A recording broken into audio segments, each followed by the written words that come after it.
आपण death of A partner वरील second examples इथं पाहणार आहोत, ज्याच्यावरती आपण फर्स्ट एक्झाम्पल पाहिलेलं आहे, ज्याच्यामध्ये डेथ ऑफ ए पार्टनर केसमध्ये ज्या पार्टनरचं डेथ झालेले आहे त्याचा कॅपिटल अकाउंट आपण ओपन केलेला होता. त्याच्या व्यतिरिक्त त्याचा गुडविल मधला शेअर कसा कॅल्क्युलेट केला जातो हे देखील आपण पाहिलेलं आहे. आणि त्याच्या व्यतिरिक्त आपण काय केलेलं आहे स्टुडंट्स, की त्याचा प्रॉफिट मधला शेअर त्याच्या मृत्यूच्या डेट पर्यंतचा तो देखील आपण पाहिलेला आहे. आता या प्रॉब्लेम मध्ये युनिक इन्फॉर्मेशन आपण काय पाहणार आहोत ते पाहू. Ranjit, Suresh, and Ganesh were partners in business, sharing profits and losses in the ratio of 2:2:1. Ranjit, Suresh आणि गणेश हे तिघेही पार्टनर्स आहेत. त्यांचा प्रॉफिट मधला शेअर कसा आहे म्हणतायत पहा, 2:1 या पद्धतीने आहे. त्यांची बॅलन्स शीट दिली आहे 31 मार्च 2024 ची, आणि ती बॅलन्स शीट पुढील प्रमाणे आहे. लायबिलिटीज दिलेत. कॅपिटल अकाउंट रणजितचं कॅपिटल आहे 20,000, सुरेशचं दिलेलं कॅपिटल 20,000 आणि गणेश 10,000. क्रेडिटर्स दिलेले आहेत 16,000, बँक लोन आहे 4,000.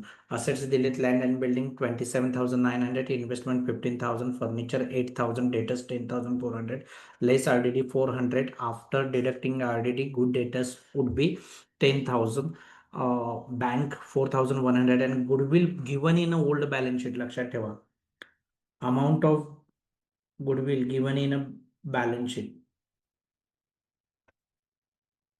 लक्षात ठेवा, given in balance sheet. Next, on 1st July 2024, Ganesh died and the following adjustment were made.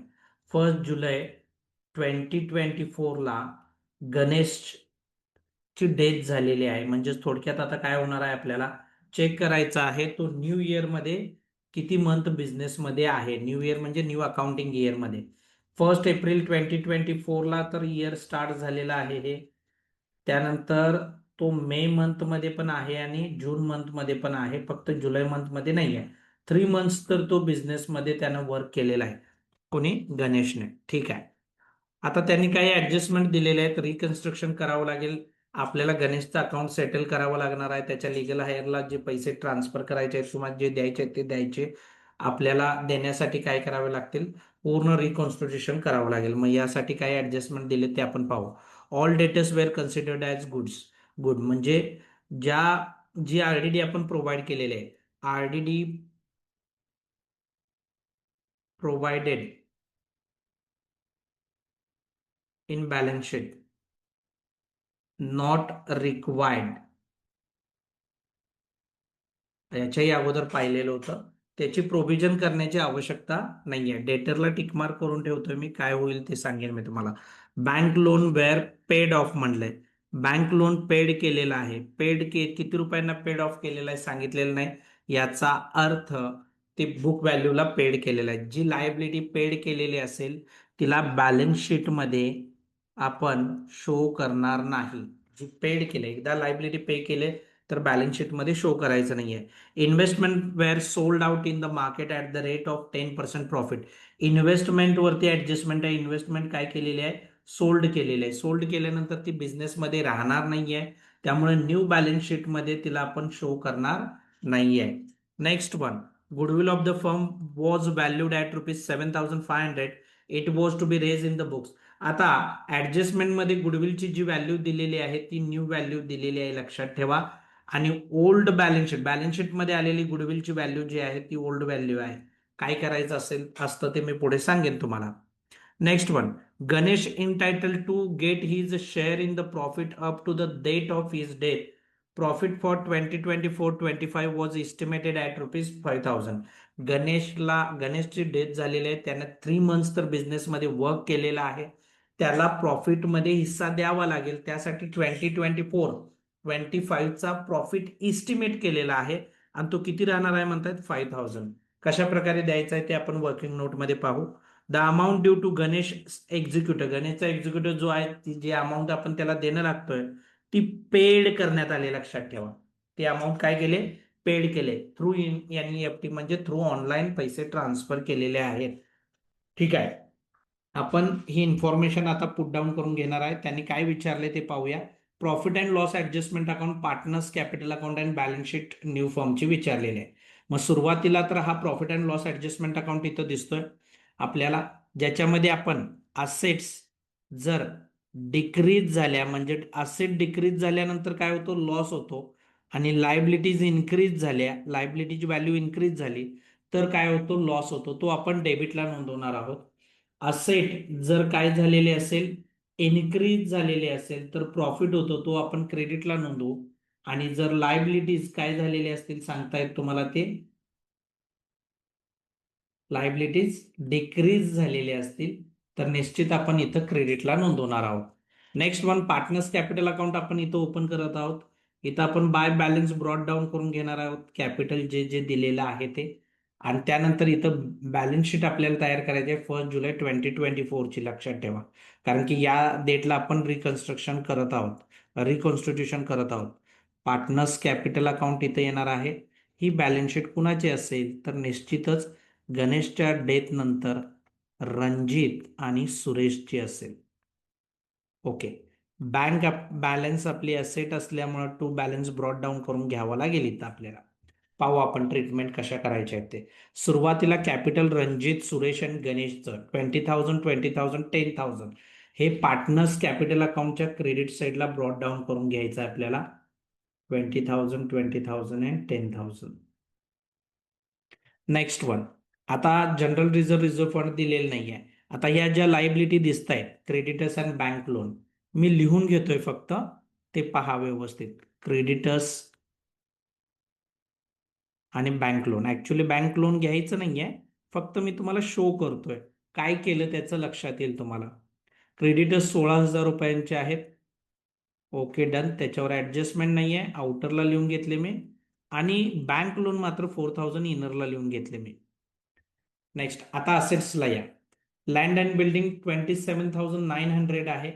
ती व्हॅल्यू मी काय करणार आहे, 27,900 ची 27,900 लँड अँड बिल्डिंग असेट साईडला शो करून घेणार आहे मी. Land and building 27,900 write down करून घेतले आपण. यानंतर इन्व्हेस्टमेंट सोल्ड केलेले आहेत, ते ऍक्च्युली बॅलन्स शीटमध्ये मी शो करणार नाहीये, त्याची व्हॅल्यू शो करू नका. काय करायचं ते पुढे सांगेन मी. फर्निचर दिलेला आहे 8,000, ऍडजस्टमेंट नाहीये, आहे तसे लिहून घ्या. फर्निचरची व्हॅल्यू आहे तशी शो करून घ्या, 8,000. पहा किती बेस्ट पद्धतीने आपण, फक्त आपल्याला व्हॅल्यूज पुट याच्यामध्ये पुट डाऊन करून घ्यायचे आहेत. डेटर्स 10,400 आहेत. आरडीडी प्रोव्हाइड करण्याची आवश्यकता नाही आहे म्हणतायत, त्यामुळं डायरेक्ट हे डेटर्स काय करा, 10,000 दिलेले जे आहेत ते आता मी काय करतोय, 10,400 आउटरला घेतोय. आणि जी आरडीडी प्रोव्हाइड करायची आवश्यकता नाहीये ती कुठं ट्रान्सफर करावी लागेल आपल्याला, अगेन्स्ट द प्रॉफिट आपण प्रोव्हिजन केलेलं असतं. मग प्रोव्हिजन करत असताना आपण प्रॉफिट अँड लॉस अकाउंटला डेबिट दिलेला आहे आणि आरडीडीला क्रेडिट दिलेलं असतं. आता ही आरडीडी आपल्याला काय करायचं आहे, प्रोव्हाइड करायचं नाही आहे, तर आपल्याला अपोजिट एंट्री पास करावी लागेल. मात्र इथं profit and loss adjustment account open केलाय, आरडीडी अकाउंटला डेबिट द्यावं लागेल आणि आपल्याला प्रॉफिट अँड लॉस ऍडजस्टमेंट अकाउंटला क्रेडिट द्यावं लागेल. ती व्हॅल्यू आपण इथे घेतोय, शो करतोय. प्रोव्हाइड करण्याची आवश्यकता नाही आहे आपल्याला. ठीक आहे, बँक बॅलन्स घ्या 4,100 डेबिट साईडला राईट डाऊन करून घेतला. आणि नेक्स्ट राहिलं तर गुडविल, गुडविल वरती ऍडजस्टमेंट आहे. काय करा, गुडविलची व्हॅल्यू तुम्ही शो करून घ्या बॅलन्स शीटच्या असेट साईडला.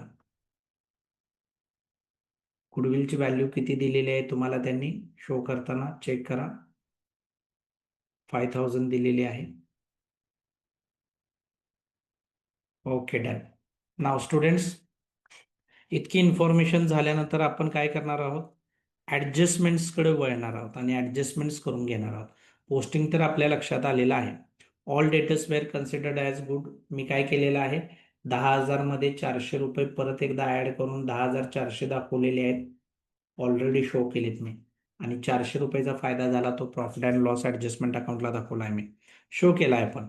Bank loan were paid off. आता पेड ऑफ करतोय म्हणजे नेमकं काय होत आहे बाळांनो, बँक लोन पेड करत असताना आपण काय करणार आहोत, बँक लोनला आपण डेबिट देणार आणि क्रेडिट कुणाला देणार आहे, आपल्याकडून पैसे चाललेत म्हणून बँक अकाउंटला क्रेडिट देणार विथ ₹4,000. ही त्याची एंट्री होते. मग आता बँक लोन मी जर पेड केलेला असेल तर मी याच्यामध्ये रिपेड लिहिणार. पेमेंट केलेला आहे 4000. इफेक्टच नाही घेतला तरी चालतंय, मला हे शोज केले नाहीत तरी सुद्धा चालतात, लक्षात ठेवा. यासाठी मी सांगितलं तुम्हाला, ते शो जरी झाले नाहीत तरी सुद्धा चालेल. मात्र दुसरा इफेक्ट आपल्याला घ्यावा लागेल. पैसे आपल्याकडून जात आहेत, बँक अकाउंटच्या क्रेडिट साईडला नोंदवा. बँक लोन अकाउंट 4000 रुपये पेड केले आपण. नेक्स्ट वन ऍडजस्टमेंट पहा. इन्व्हेस्टमेंट सोल्ड केले 10% प्रॉफिटने. आता इन्व्हेस्टमेंटची बुक व्हॅल्यू किती दिली? 15,000 दिलेली आहे. तर सेल व्हॅल्यू काढूया आपण.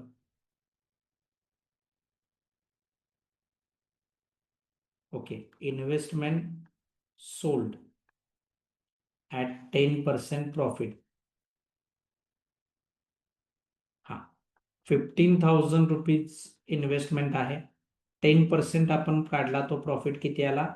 1500. मग टोटल सेल व्हॅल्यू किती झाली पहा. सेल व्हॅल्यू किती झाली? आपल्याला पैसे किती मिळाले? 15,000ची इन्व्हेस्टमेंट प्लस 1,500 प्रॉफिट, असे आपण, आपल्याला किती रुपये मिळाले विक्री केल्यावर? इन्व्हेस्टमेंट 16,500 आपल्याला मिळणार. आपल्या जवळचे असेट ज्या वेळेला आपण सोल्ड करतो त्यावेळेला आपण, आपल्याजवळ पैसे येत असल्यामुळे बँक अकाउंटला आपण डेबिट देणार आहोत. बँक अकाउंटच्या डेबिट साईडला नोंदवणार आपण टू इन्व्हेस्टमेंट अकाउंट. स्टुडंट, किती रुपये आले आपल्याकडे? 16,500 रुपये आलेले आहेत. आणि 1,500 रुपयांचा आपल्याला जो फायदा झालेला आहे, इथं प्रॉफिट आहे पहा. ओके, 1,500, तो प्रॉफिट आपण नोंदवणार आहोत रिव्हॅल्युएशन किंवा प्रॉफिट अँड लॉस ऍडजस्टमेंट अकाउंटच्या क्रेडिट साईडला. By investment account amount show करायचे 1,500. पहा, पैसे आले किती? 16,500 आले टोटल. 1,500 with profit. 1,500 प्रॉफिट तो कुठे शो केला आपण? रिव्हॅल्युएशन अकाउंटच्या क्रेडिट साईडला. आता ही असेट आपण बॅलन्स शीटच्या असेट साईडला शो करणार नाही. असेट होती तोपर्यंत असेटला शो केलं. आता असेटच राहिली नाही बिझनेसमध्ये, ती सोल्ड केल्यानंतर येईल का? येणार नाही. Next one, goodwill of the firm valued केलेले आहे त्याची 7,500. आता पहा, ओल्ड व्हॅल्यू किती दिलेले आहे? 5,000 दिलेले आहे. तर आता 7,500 ही आउटरला व्हॅल्यू लिहा. तुम्हाला समजेल किती ऍप्रिसिएशन झालेलं आहे गुडविल ते. गुडविलची व्हॅल्यू किती रुपयाने वाढली? 2,500. ओके, आता हे रेज करण्यात आलेलं आहे गुडविल. आता ही जी ऍप्रिसिएशन झालेली व्हॅल्यू, त्याचा सेकंड इफेक्ट, एक तर आपण प्रॉफिट अँड लॉस ऍडजस्टमेंट अकाउंटच्या क्रेडिट साईडला नोंदवू शकतो इथं बाय गुडविल म्हणून. किती रुपयाने वाढली ऍसेट सांगा? 2,500. अदरवाईज आपण काय करू शकतो, जे ओल्ड पार्टनर्स आहेत ते पूर्ण, ओल्ड मीन्स ऑल पार्टनर्स आहेत, कारण की डेथ ऑफ ए पार्टनर मध्ये सर्वांना रेज केलेली अमाऊंट आपल्याला डिस्ट्रीब्यूट करावी लागेल. बाय गुडविल अकाउंट रेज केलेली अमाऊंट आपल्याला डिस्ट्रीब्यूट करावी लागेल. किती आहे? 2,500 डिवायडेड बाय, रेशो दिलेला आहे तुम्हाला, तो आपण रेशो चेक करूया. 2:1. तर लगेच समजेल आपल्याला. 2,500 भागिले 5, 5×5=25. एक हिस्सा 500 रुपयांचा आला. तर याला जातील 2 हिस्से आहेत, त्याला 1,000 रुपये.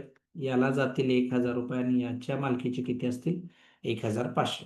हे गुडविल रेज केलेलं आहे, फक्त शो केलेलं आहे बुक्स ऑफ अकाउंट्स मध्ये, रिटर्न ऑफ केलेलं नाही. त्यामुळे बॅलन्स शीटच्या असेट साईडला याचा इम्पॅक्ट होईल. 5,000 रुपये गुडविलची व्हॅल्यू दिली, ती इनरला लिहून घेतली मी. रेज होत आहे, न्यू व्हॅल्यू दिली 7,500, आउटरला लिहिली. किती रुपयानं वाढत आहे? तर ऍप्रिसिएशन झाली 2,500 व्हॅल्यू. तीच व्हॅल्यू आपल्याला काय करायची आहे? पार्टनर्समध्ये डिस्ट्रीब्यूट करावी लागेल. से यस ऑर नो? तीच व्हॅल्यू आपल्याला पार्टनर्समध्ये डिस्ट्रीब्यूट करावी लागेल, जितकी ऍप्रिसिएट झालेली आहे तितकी. Okay, done. स्टुडंट, आता आपण काय करतोय ते पहा. याच्यानंतर पुढे दिलेली ऍडजस्टमेंट काय आहे, त्याचा प्रॉफिट मधला जो शेअर आहे तो 2024-25चा देऊन टाका म्हणतायत. गणेशची डेथ झालेली आहे, त्याचा प्रॉफिट मधला शेअर द्यायचा आहे. मग हा कसा दिला जातो? Ganesh share in profit from 1 April 2024ला न्यू इयर स्टार्ट झाला accounting up to from 1 April 2024 to 1 July 2024. किती महिने येत आहेत याच्यामध्ये? तर 3 मंथ्स येत आहेत. किती महिने येत आहेत? 3 मंथ्स येत आहेत. तर पहिल्यांदा बेस प्रॉफिट घेतलेला आहे, जो दिलेला आहे तो मांडायचा. बेस प्रॉफिट कॅल्क्युलेशनसाठी 5,000 दिलेला आहे पर ॲनमचा. इस्टिमेट केला आहे. काय केलेला आहे? इस्टिमेट केलेला आहे. इस्टिमेटेड. आता तो बेस प्रॉफिट कन्वर्ट करून घ्यायचा. आपल्याला काय करायचा आहे? बेस प्रॉफिट जो 1 इयरचा दिलेला आहे तो 3 महिन्यामध्ये कन्वर्ट करून घ्यायचा. 3 महिन्यातच आहे ना तो बिझनेसमध्ये. 5,000ला डिवाइड करा 12 ने आणि इंटू 3 करा. ओके. 3 1 जा 3, 3 4 जा 12. 4 ना डिवाइड करा. 4 एके 4 उरला 1. 4 दुनी 8 उरले 2. 4 पंचे 20 आणि 0. 3 महिन्यांचा प्रॉफिट आला 1,250. आता त्याच्यामध्ये पण काय करायचं आहे आपल्याला? गणेशचा हिस्सा द्यायचा आहे. 1,250 भागिले टोटल हिस्से 5, गणेशचा 1. 5 दुनी 10 उरले 2. 5 5 25 आणि 0 गुणुले 1 म्हणजे 250 रुपये इतके आपल्याला काय करायचे? द्यायचे आहेत. इस्टिमेट करून देतोय, परफेक्ट आपल्याला माहित नाही. त्यामुळे इथं नोंदवत असताना मी काय नोंदवणार आहे? बाय क्रेडिट साईडला profit and loss suspense account. आता ही सर्वच्या सर्व व्हॅल्यू आपण क्रेडिटला का घेतलेत? जे पैसे द्यायचे असतात पार्टनर्सना त्याची व्हॅल्यू नेहमी कुठं लिहिली जाते? क्रेडिट साईडला लिहिली जाते. आता यांचा काय विषय येत नाही. रणजित सुरेशचा ते बिझनेसमध्ये आहेत. गणेशची डेथ झाले, गणेशचा प्रॉफिटमध्ये हिस्सा इस्टिमेट करून द्यायचा आहे आपल्याला आणि त्यासाठी profit and loss suspense account open करायचा असतो. आता ही अमाऊंट जी प्रॉफिट अँड लॉस सस्पेन्स अकाउंटची आहे ती शो करावी लागेल आपल्याला न्यू बॅलन्स शीटच्या असेट साईडला. प्रॉफिट अँड लॉस सस्पेन्स अकाउंटला शो करावी लागेल आणि ती अमाऊंट येते किती? आताच आपण कॅल्क्युलेट केलेले आहे 250 रुपये येते. सर्वच्या सर्व ट्रीटमेंट्स आपल्या झालेल्या आहेत, व्यवस्थित पहा. शेवट काय? गणेशच्या एक्झिक्युटरला काय करा? एनईएफटी द्वारे पैसे पे करून टाकले. आता ते लगेच काय आता आपल्याला पे करता येणार नाही. पहिला बॅलन्स किती येतोय तो पाहायचा गणेशच्या कॅपिटल अकाउंटवरती आणि तो बॅलन्स त्याच्या लोनला ट्रान्सफर करायचा, नंतर पैसे पे करायचे. डायरेक्ट पैसे पे करता येणार नाहीत कारण की गणेशचं कॅपिटल अकाउंट क्लोज करावं लागेल. गणेश बिझनेसमध्ये नाहीये, त्याची कंपल्सरी रिटायरमेंट झालेली आहे, इतकं लक्षात ठेवा. Profit and loss adjustment account close करून घ्या. 1,900 rupees credit side greater than आलेले आहे. Debit side to partners capital account लिहा. क्रेडिट साईड मोठी आल्यानंतर we all know about what will show profit and loss adjustment account. Profit म्हणतो आपण त्याला. तो काय शो करत आहे? प्रॉफिट. रणजित, गणेश, सुरेश आहे आणि गणेश यांना हे 1,900 जो प्रॉफिट झालेला आहे तो डिस्ट्रीब्यूट करावा लागेल. 1,900ला भाग द्या 5 ने. 5 त्रिक 15 उरले 4 पंचाटे 40. 380 या पद्धतीनं डिस्ट्रीब्यूट करावं लागेल. 380 गुणुले 2 करा म्हणजे आपल्याला मिळेल 760 रुपये. 760 आणि याला 380. प्रॉफिट अँड लॉस ऍडजस्टमेंट अकाउंटच्या डेबिट साईडला पार्टनर्सची कॅपिटल अकाउंट लिहिलेले आहे.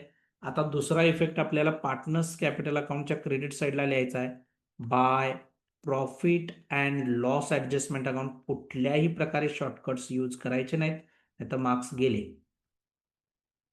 760 760 आणि 380 या पद्धतीनं हा डिस्ट्रीब्यूट केला जाईल.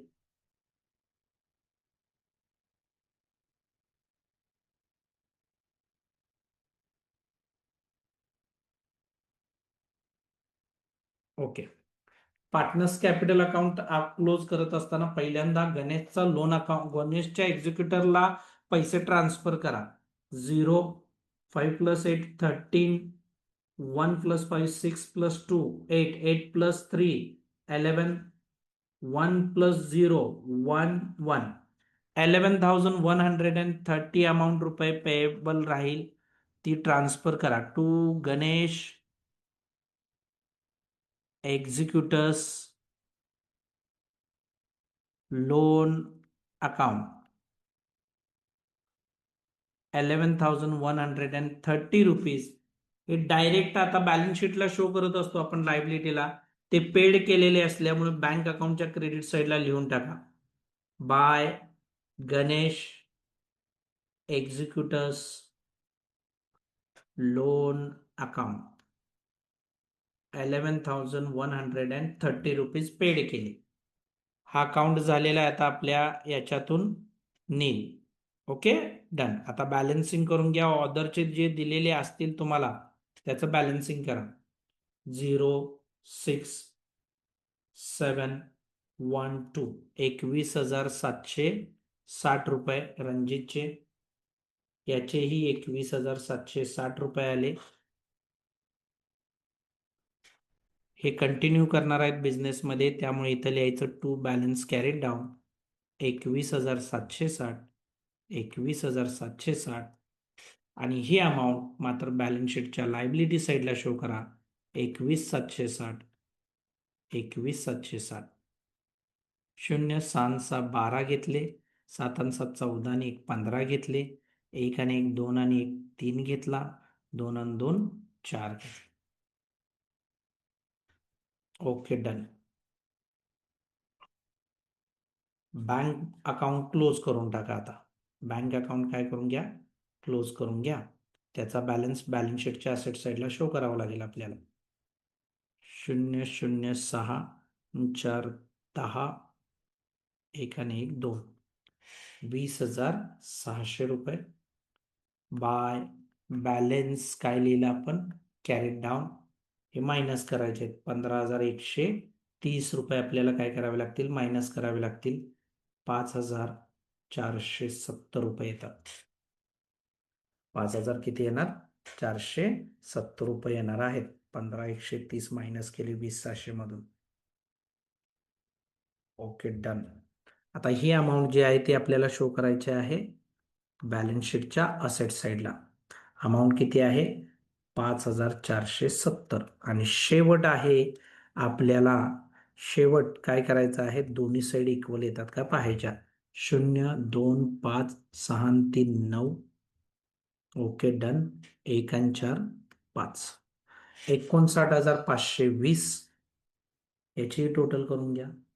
5 आणि 7 12, 1 राहिला, 9 आणि 1 10, 10 आणि 4 14 आणि 5 19 आणि 2 21 आणि 4 25, 2 राहिले, 2 आणि 7 9 आणि 8 17 आणि 7 24 आणि 5 29. कॅल्क्युलेशन फास्ट असले पाहिजे तर स्टुडंट.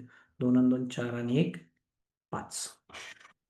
59,520 ना हा प्रॉब्लेम काय होतोय, टॅली होतोय. काय काय केलं ते व्यवस्थित समजून घ्या. पहिली गोष्ट म्हणजे या प्रॉब्लेम मध्ये आपल्याला profit and loss adjustment account plus आपल्याला याच्यामध्ये पार्टनर्स कॅपिटल अकाउंट आणि बॅलन्स शीट तयार करायचे आहे 1 July 2024. पार्टनर्सचे capital balance broad down करून घेतले आपण क्रेडिट साईडला. Okay done. Assets and liabilities बाकीच्या लिहून घेतल्या. यानंतर आपण ट्रीटमेंट करत आलो. ऑल डेटर्स कन्सिडर्ड गुड म्हटलंय. 10,400 मधून 400 ऑलरेडी गेलेली होती, 10,000 राहिलेली. आता प्रोव्हाइडच करायचं नाही म्हणजे आपल्याला 10,400लाच डेटर्स शो करावे लागतील, कारण की ती सर्वच्या सर्व गुड आहे. 400 ऑलरेडी गेलेली आहे आपली प्रॉफिट अँड लॉस ऍडजस्टमेंट अकाउंटच्या क्रेडिट साईडला. यानंतर खूप महत्वाचा भाग आपण पाहिला, बँक लोन प्रीपेड केलंय, त्यामुळे बँक लोन आपल्याला लायबिलिटी साईडला दिसणार नाही. बँक अकाउंटच्या क्रेडिट साईडला बँक लोन दिसेल पेड केलेलं. इन्व्हेस्टमेंट सोल्ड केले 10% प्रॉफिटने. 15,000चे इन्व्हेस्टमेंट 10% प्रॉफिट घेतला, 1,500 टोटल पैसे आले, 16,500. बँकेच्या डेबिटला लिहा 16,500. आणि 1,500चा प्रॉफिट झाला ना, तो लिहा प्रॉफिट अँड लॉस ऍडजस्टमेंट अकाउंटच्या क्रेडिट साईडला. ओके. यानंतर पाहिलं गुडविल काय करण्यात आलेलं आहे सांगा बघूया. गुडविल त्यांनी सांगितलेलं आहे रेज केले.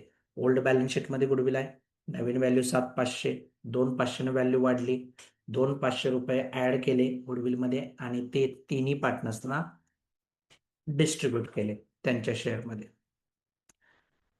गणेशचा प्रॉफिट मधला शेअर एस्टिमेट केलाय 5,000 रुपये वर्षभराचा प्रॉफिट. त्याच्यामध्ये 3 महिन्याचा प्रॉफिट काढला, नंतर गणेशचा हिस्सा काढला, तो आला, आपले अमाऊंट आलेली आहे त्याची 250 रुपये ही व्हॅल्यू आलेली आहे. आणि ही जी 250 रुपये व्हॅल्यू आहे ती इस्टिमेट करतोय आपण. परफेक्ट आपल्याला माहित नाही आफ्टर 1 इयर 5,000 प्रॉफिट येईल की 6,000 येईल किंवा लॉस मध्ये जाईल, हे याच्याबद्दल आपल्याला माहित नाहीये. त्यामुळे आपण काय करतो, profit and loss suspense account open करतोय आणि हे पैसे तात्पुरते आपण त्याला देऊन टाकतोय. गणेशच्या एक्झिक्युटरला ट्रान्सफर करणार आहोत. त्यासाठी गणेश कॅपिटल अकाउंटच्या क्रेडिट साईडला by profit and loss suspense account येईल. तो profit and loss suspense account आपल्या बॅलन्स शीटच्या असेट साईडला दिसेल 250. Okay, done. आणि देन आफ्टर काय केलेलं आहे, आपण बॅलन्सिंगला गेलो. Profit and loss adjustment account आपण क्लोज केला. त्याच्यावरती प्रॉफिट आला 1900चा, तो डिस्ट्रीब्यूट केला ऑल पार्टनर्सना. पैसे प्रॉफिटमध्ये आपण देतो पार्टनर्सना, म्हणजे क्रेडिट साईडला नोंदवलं by profit and loss adjustment account. यामध्ये पहिल्यांदा अकाउंट कुणाचा क्लोज करायचा आहे, गणेशचा करायचा आहे. गणेश एक्झिक्युटर्स लोन अकाउंटला पहिला पैसे ट्रान्सफर करा कॅपिटल अकाउंट वरून गणेशच्या. तर ट्रान्सफर केले 11,130. जनरली हा जो काय एक्झिक्युटर्स लोन अकाउंट आहे तो बॅलन्स शीटच्या लायबिलिटी साईडला शो करण्यात येतो, पण ते रिपेड करून टाकले through NEFT, national electronic fund द्वारे ते पैसे देऊन टाकलेत, ऑनलाईन पे केलेत, मग ते लायबिलिटीला दिसणार नाही. तर बँकेतून पैसे गेले आपल्या त्या एक्झिक्युटरला. म्हणून काय केलं, क्रेडिट साईडला बँक अकाउंटच्या by Ganesh executors loan account घेतला आपण.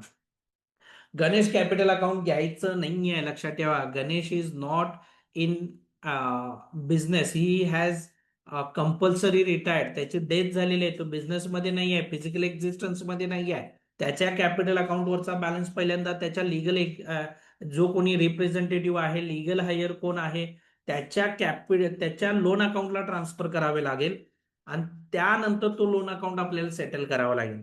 अतिशय लॉजिकली कॉन्सेप्ट आहेत या अकाउंटिंग मध्ये येणाऱ्या. ओके, त्यामुळे गोष्टी व्यवस्थित पहा. पैसे देतोय म्हणजे बँकेतून पैसे जाताना क्रेडिटला नोंदवलेले आहेत. यानंतर आपण काय केलेलं आहे, फायनल मध्ये जात असताना आपण हा बँक अकाउंट क्लोज केला आणि तो ट्रान्सफर केला बॅलन्स शीटच्या असेट साईडला. बॅलन्स शीट आपली टॅली झालेली आहे. याच्याही पुढे जाऊन आपण एक्झाम्पल्स पाहणार आहोत. तुमचे डाऊट्स असतील तर तुम्ही कमेंट बॉक्समध्ये लिहू शकता किंवा डेफिनेटली मला मेसेज करू शकता. मी तुमचे सर्व डाऊट्स क्लिअर करून देईन. Thank you very much.